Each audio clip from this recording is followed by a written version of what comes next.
Бейиш нуру. Абу Хурайра разияллаху анхунун баяндамасы. Абу Хурайра разияллаху анху кээде ачка калгандыктан эс болуп калар эле.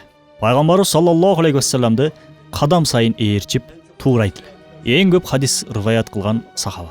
Бедуи заман Рисалей-нур тафсиринде Пайгамбарыбыз саллаллаху алейхи вассаламдын бир эле колун баяндайт. Ал жерде кызык. Ошондой бир заттын, башкача айтканда Пайгамбарыбыз саллаллаху алейхи вассаламдын бир гана колу ошончолук моожизаларга ээ болсо, деп Пайгамбар саллаллаху алейхи вассаламдын колунун моожизасын баяндайт. Мына кандай кооз баяндама, туурабы? Абу Хурайра разияллаху анху мындай дейт: апам улгайып калган эле, бирок ыйман келтире элек болчу. Бар ошол Мухаммедке бара бер, бирок мага да кийлигишпе дейт эле. Бутпарастыктан баш тартпайт эле. Мен болсо апам ыймансыз кетет деп аябай коркуп жүргөм. Экинчи жактан Аллах Расулунан да алыстай албайм. Дайыма жанында болуп хадистерди жатташым керек болчу. Эч андан айрыла албайм. Апам болсо өтө улгайып калды. Бир күнү Аллах Расулуна келип: "О Аллахтын элчиси, апам улгайып калды. Ыймансыз кетип калабы деп өтө коркуп жатам. Сенден сураныч, апама дуа кыл, ыйман келтирсин", дедим. Карагылачы. Сахаба ыйманына карагылачы. Бул Рисалей-нурдагы 27-чи сөз адамга өтө катуу таасир этет. Сахаба баяндамасын айтып жаткан кезде Абу Хурайра мындай дейт: Аллах Расулу колун көтөрүп алакан жайды. Ал колун көтөрөр менен дароо мен аны тыңдабастан эле үйдү көздөй чуркадым. Алдыма ким чыкса сүзүп өтмөкмүн. Эч кимге кулак салбай бараттым. Аллах Расулу колун көтөрдү, демек иш бүттү. Калганы мени кызыктырбайт. Ал саллаллаху алейхи вассалам колун көтөрсө эле болду. Үйгө жеттим. Эшикти түртсөм ачылбайт. Каккыласам да ачылбайт. Апам ичинен тирөөч такап койгон экен. Катуу түртүп эшикти ачып ичкери кирдим. Апам даарат алып бүткөн экен. Ал туруп жаныма келди да колумдан кармады. Анан "Ла илаха иллаллаху Мухаммадур Расулуллах" деди.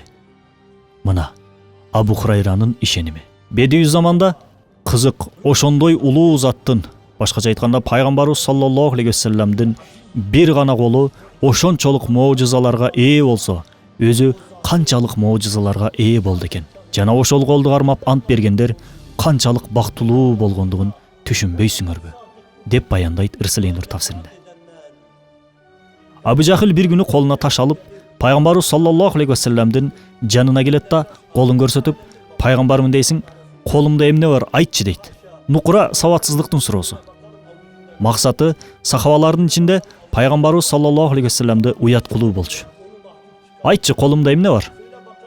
Пайгамбарыбыз саллаллаху алейхи вассалам бул окуя тууралуу мындай дейт: "Аллах мага эң кооз адеп берди, эң кооз адеп менен адептендирди."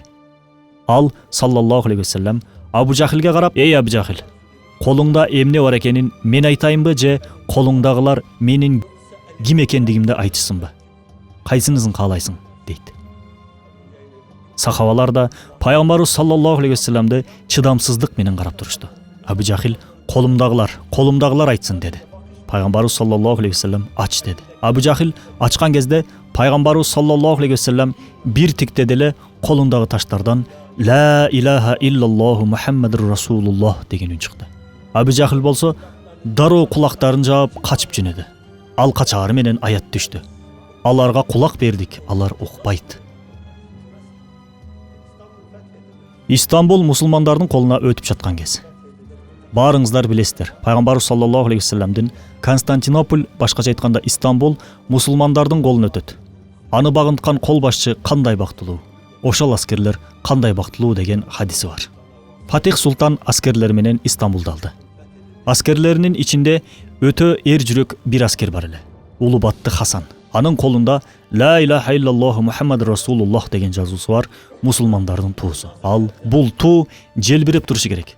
Бул мунарада бул туу сайылышы керек, сөзсүз, дейт. Фатих султандын эң жакшы көргөн аскери. Канчалаган жаанын октору денесине сайылганына карабай, чыгып тууну сайды да кулап түштү. Денесине өтө көп жаанын огу сайылган болчу. Өлүм алдында жатты. Мусулмандар жеңишке жетти. Фатих султан анын жанына барды. Пайгамбарыбызга болгон байланууну карагылачы. Жанына барды да башын колуна койду. Фатихтин көздөрүнөн жаш тамчылап турду. Фатих ыйласа, Улубатты Хасан күлүп турду. Фатих түшүнө албай турду. Улубатты Хасан дале жылмайып турду. Фатих ыйламсырап: "Улубаттым менин. Ушунча жарадар болгонуңа карабай, сени жылмайткан эмне?" деди. Улубатты Хасан: "Султаным, азыр эле пайгамбарыбыз саллаллаху алейхи вассалам келип кетти. Эми эле ушул жерлерде болчу. Анын нурдуу жүзү менен беттеше түштүм. Ошон үчүн жылмайдым", деди да жан берди.